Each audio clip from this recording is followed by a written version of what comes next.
Hello and welcome to the demonstration of the new remediation feature of the SentinelOne endpoint protection platform. In this video, we'll be showing you how SentinelOne can help you remediate even the most invasive of malware with a few simple clicks. To get things started, I'll be taking a variation of ransomware known as TeslaCrypt 2.0 and be dropping it on my desktop.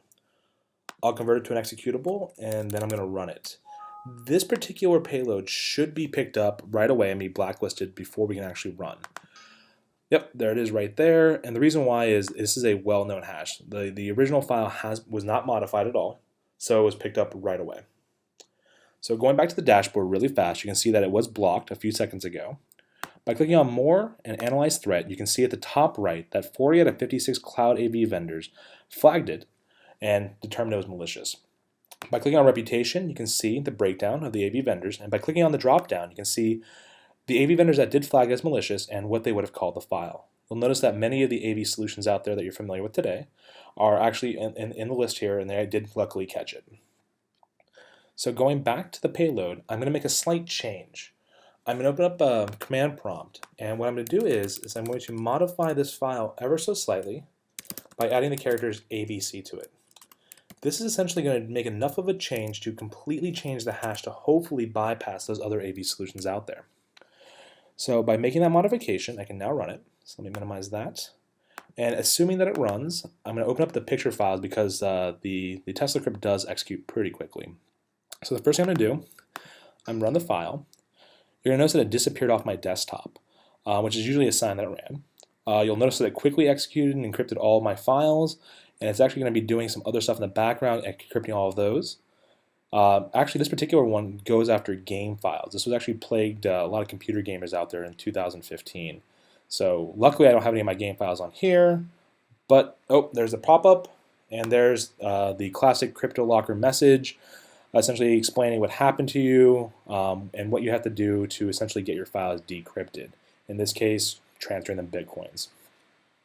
So I'd like to clean this up a little bit here, just so you can see the encrypted files. So just kind of showcasing the files are fully encrypted. You have the videos, these are all encrypted. You'll see the classic restore files there. You'll also see the restore files on my desktop. They give you plenty of ways to show you that this is how you pay any money. Going back to the desktop, let's actually open up the dashboard.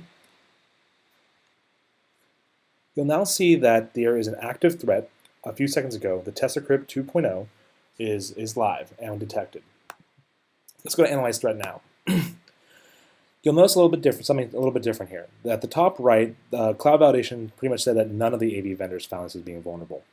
And the reason why is the hash is completely different. By adding the characters ABC, we changed the signature enough, and since it is an unknown signature, none of the AV vendors did pick it up. So kind of going back to the previous one, look at the summary, the hash 56325, now it's D7621. So it was able to successfully execute and bypass all the cloud AVs.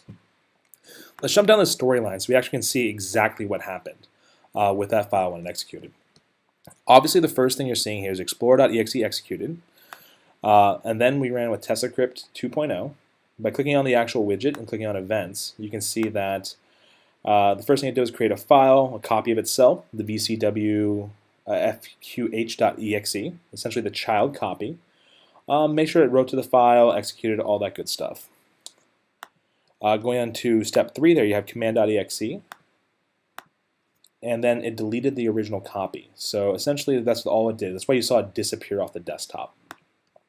Going to step 4, the child copy, the VCW fqh, you can now see that this is where it actually started going through and encrypting all of the files slowly one by one.